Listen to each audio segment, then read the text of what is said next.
با درودی دیگر باره با بیننده عزیز رادیو آزادی به همه اونهایی که همه لحظه ها با آزادی ویدیو کانال مخصوص رادیو آزادی در یوتیوب پیوستند و گوش به صدای ما میدین. شالو گلخوجه هستم در خدمت شما از دفتر مرکزی رادیو آزادی در شهر پراگ و ساعت با وقت اینجا 12 است و مطمئنم که طوری چند دقیقه دیگر که من برای شما سرخط خبرهای تاجیکستان و جهان رو میگویم با ما خواهید بود و بعد این من شما رو باز بعد 3 ساعت دیگر در پخش مستقیم برنامه خبری رادیو آزادی در همین آزادی ویدیو منتظر می شوم. خب با تغییرات کادری بعد انتخاب پرزیدنت با گذشت همگی 3 روزه صحبت شدیداللحن رئیس جمهوری تاجیکستان در شهر خوروغ دو معاون رئیس ولایت مختار بدخشان را عوض نمودند. اما طبق خبرهای رسیده ظاهرا برکناری مقامداران در این منطقه تنها با 2 نفر محدود نمی شود.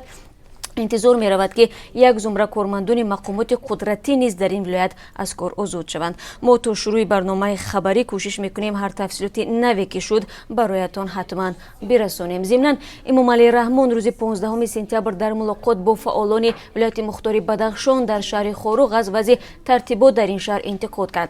در همین ملاقات که با شرکت صدها نفر جریان گرفت، رئیس جمهور به رئیس بدخشان و دیگر مقامات ولایت یک ماه مهلت داد که ترتیبات حقوقی و ولایت قانون را در شهر خوروغ برقرار نمایند. در عکس حال کرسیشان را خالی خواهند کرد.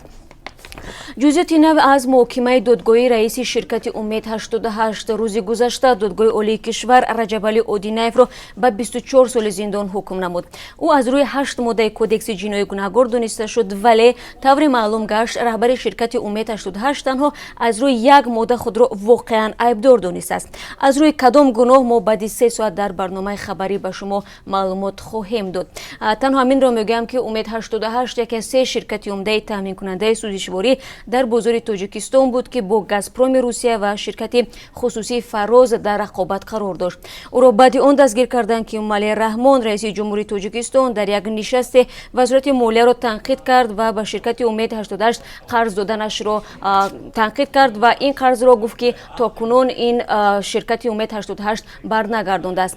قضیه شرکتی که طول 20 سال در بازار سوزشواری تاجیکستان موقع کسب کرد و فعالیت آن ناگهان به حبس رهبرانش در آخر سال 2017 به انجام رسید، یکی از پرسر و صداترین قضیه تاجیکستان است. و حکومت قرقیزستان با بهانه مبارزه با اکستریمیسم صدها نفر را به مدت‌های طولانی از آزادی محروم کرده است. این از خلاصه گزارش هومن رایتس واچ که 18 سپتامبر نشر شد.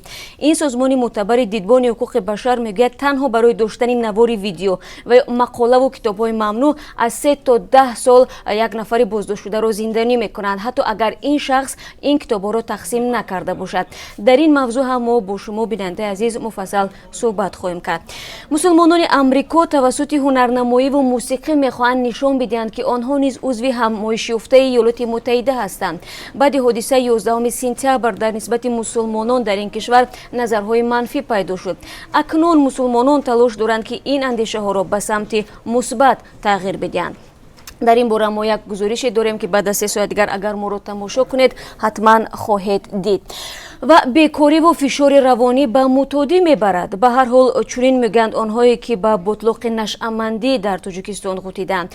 قصه یک مرد معتاد و در عموم وضع نشأه‌مندی در تاجیکستان یکی از دیگر موضوع امروز برنامه ماست. همچنین همراه با شما خواهیم دید که اساساً کدام قشر جامعه معتاد مواد مخدر میشوند و تا کجا تحکیم یافتن مرز برای کاهش گردش هروئین در تاجیکستان مساعدت کرده است. و یک گزارش هست در این باره که شما طور هم گفتم بعد از 3 ساعت دیگر میتوانید در پخش مستقیم این گزارش رو تماشا کنید و حتما وقتی که این گزارش در پخش مستقیم است و در نسبت این مطلب و دیگر خبرهای رادیو آزادی میتوانید نظرهای خود را نوشته کنید، البته نظرهایی که واقعا سازگار باشند و به موضوع داخل داشته باشند. و ما از هر یک شما برای همکاری سپاس میکنیم، برای ابراز نظرهایتان تشکر میگیم و همه شما رو بعد از 3 ساعت دیگر در پخش مستقیم بازم من شالو گلخوجه منتظر میشوم.